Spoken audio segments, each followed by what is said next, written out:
وزیر اعظم عمران خان کا، جنہوں نے مسلمان ممالک سے مل کر ناموس رسالت صلی اللہ علیہ وآلہ وسلم کے تحفظ کے لیے مہم چلانے کا اعلان کر دیا۔ اسلام آباد میں ماغلہ ہائی ویز کا سنگ بنیاد رکھنے کی تقریب سے خطاب میں وزیر اعظم نے کہا کہ بعض سیاسی اور مذہبی جماعتیں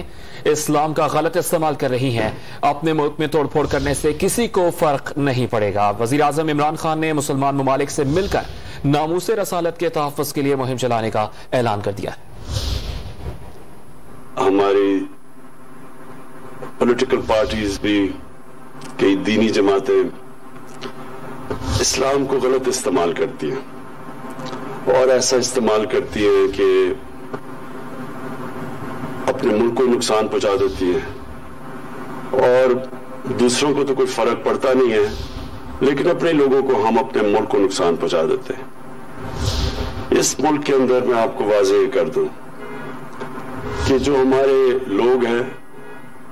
وہ سب نبی صلی اللہ علیہ وآلہ وسلم سے پیار کرتے ہیں۔ ہمارے نبی صلی اللہ علیہ وسلم کی شان میں گستاخی ہوتی ہے تو کیا ہمیں تکلیف نہیں ہوتی؟ کون فیصلہ کرے گا؟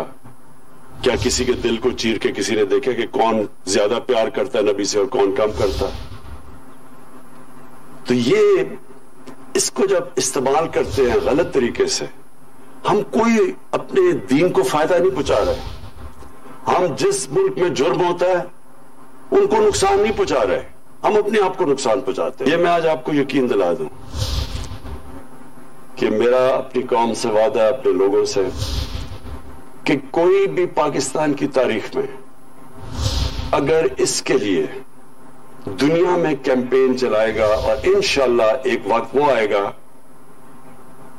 کہ کسی کی مغرب کے ملکوں میں بھی لوگوں کو کسی کو خوف آئے گا کہ ہمارے نبی صلی اللہ علیہ وسلم کی شان میں گستاخی کرے، وہ اس لیے کہ اس کے لیے کیمپین کی ضرورت ہے۔ وہ کیمپین میں چلاؤں گا اور انشاءاللہ شروع کر دیا میں نے کیمپین، مسلمان ملکوں کو ساتھ ملا کے، ہیڈز آف سٹیٹ جو مسلمان ملکوں کے سربراہ ہیں ان کو ساتھ ملا کے ان کے ساتھ پر ہم پوری طرح اپنا کیس پریزنٹ کریں گے، اور کر رہے ہیں یونائٹڈ نیشنز میں، یورپین یونین میں۔ اس طرح اس پریشر کی وجہ سے یہ جو بار بار ہمیں تکلیف دی جاتی ہے کہ کسی مغرب ملک میں ہمارے نبی صلی اللہ علیہ وسلم کی بے حرمتی کی جاتی ہے، ہمیں یہاں تکلیف ہوتی ہے، ان کو کوئی فرق نہیں پڑتا۔ لیکن جب ہم ایک کیمپین کریں گے سب دنیا کے مسلمان ملکوں کو اکٹھا کر کے، ہیڈز آف سٹیٹ کو، جو میں نے خط بھی لکھا ہے سب کو، اس سے یہ فرق پڑے گا،